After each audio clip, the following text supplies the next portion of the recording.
Hello YouTube! Lyricise17 here, but you can just call me Travis. And welcome back for another collection update. Don't have anything to talk to you about before we get into it, so let's just do that.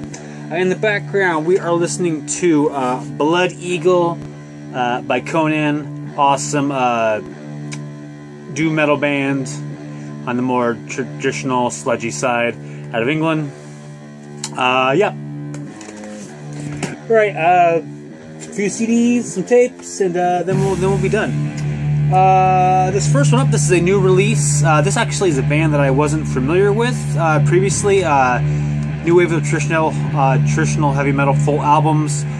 Put this up on there, and immediately the music was awesome. I was like, man, this band really reminds me of Ancient Empire.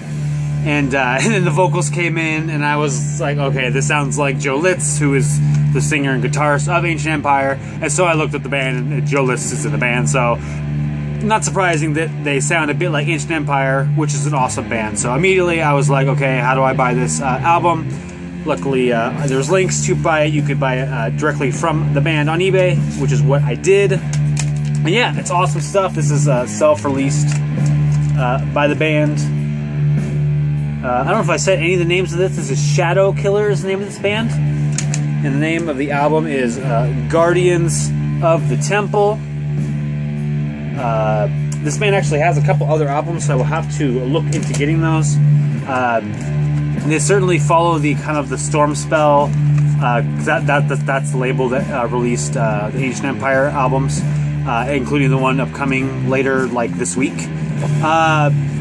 It has kind of like the thicker cardstock on the outside with a bit of glossiness, and then, you know, pages on the inside. Really well done in terms of the packaging. But anyway, in terms of the music, this is awesome stuff. If you're familiar with Ancient Empire, you're gonna love this. It sounds very much the same.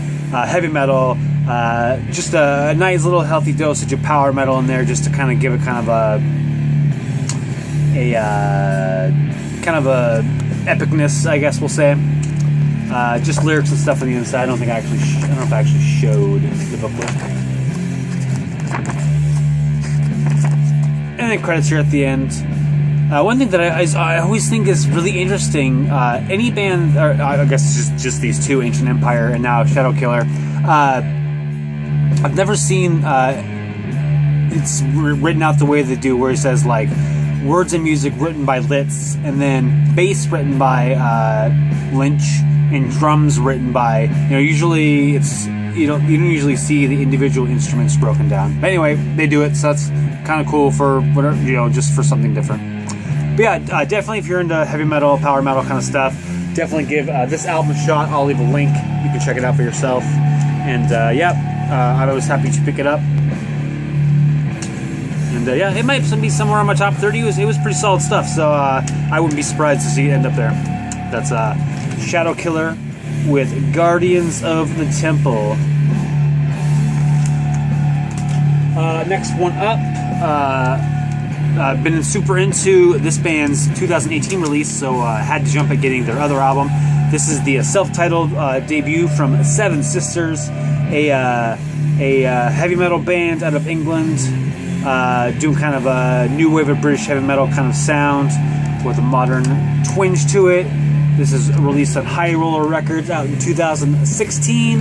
This album, just like their one from this year, is just really excellent. The riffs are excellent. The solo lead work is just outstanding. The vocals are fun and energetic, and yeah, just another great release. Thanks again, Andy Cloudy Myler, for turning me on to this band, and also Toledo Steel. Both of those albums I've just been like listening to a ton of. Have the other two EPs that Toledo Steel released on the way. Just yeah, happy to have discovered those two bands through you, because yeah, their material is awesome. So yeah, heavy metal, if you're into that, Seven Sisters, self-titled album, check it out. And their new one, The Cauldron and the Cross, also very good. Alright, next one up, did a small order through Rapid Fire Records, an awesome tape label out of Colorado that kind of focuses on like heavy metal and that kind of stuff. Gives you an idea of what you might find there, so yeah. That's what they do. Came also with I thought this was cool and funny, a Pete Ravine trading card, charged of Salty Dog. So that was fun. Anyway, I actually already own this album twice over, once on CD and once on cassette, but I'm ridiculous when it comes to cassettes, and I really wanted to pick up this alternate version, and wanted to pick it up earlier, but just it didn't work out. And when I saw that Rapid Fire got copies in, I jumped at the chance to get it, and that is RoadRash's Thunder in Paradise. This is a heavy metal band out of Canada. Definitely has a little bit of punkiness to their sound. Actually got 2 copies because I'm gonna add one to my pile to give away. I'm at 250 now, so my contest video will be shortcoming at some point. Just gotta finalize my questions and stuff. But yeah, just like I said, wanted to pick this one up.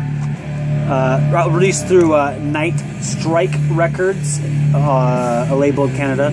Out of 500, I got number 5 and number 8.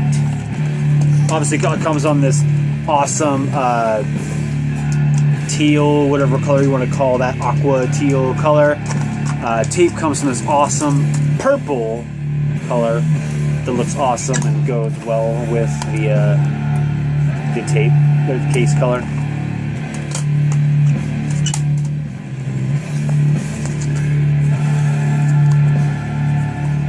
Got some lyrics, credits and photos, and other jazz on the inside of the J card.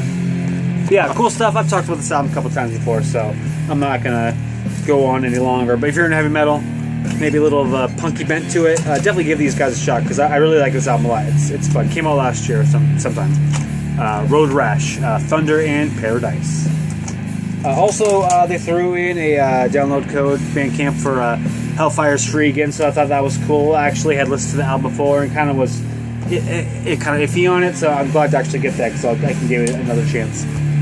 Alright, one more artist to go, a couple cassettes. Been waiting for these for actually quite a bit, but finally came in this week. This is a dungeon synth project called Bitter Old Wizard. This is Demo 2. This is actually the second version of the Demo 2. And this is A Cold Wizard Night. This is the first version of 2 of the releases. This is, like I said, dungeon synth. Guy from Alabama, from the US. Really minimalistic stuff. Maybe even like almost like a few steps up from like MIDI sounding almost. But yeah, just kind of cool stuff. You know, DIY 205 has my name on it to me. Also, the Bitter Old Wizard, that's just a great name. Just comes on dub tapes. Definitely not my my favorite dungeon synth project ever. This one's 4 or 5. Again on dub tape, because it's super minimalistic and stuff. This one's got 2 tracks on it. Both are around like 4 or 5 minutes long. This one is a little longer. It's like around like 15, just 1 track. Yeah, like I said, minimalistic, really kind of lo-fi sounding. Kind of has like an odd weirdness to it that kind of actually I think really works well in its favor. Yeah, like I said, nothing that I'm super into, but just kind of cool project that I came across on Bandcamp and I wanted to support. So yeah, Bitter Old Wizard, Demo 2, and then A Cold Wizard Night. Alright, that's it for this week. Thanks for watching. Thanks for subscribing. If you're familiar with any of these releases, please let me know what you think of them, and otherwise, have a good day.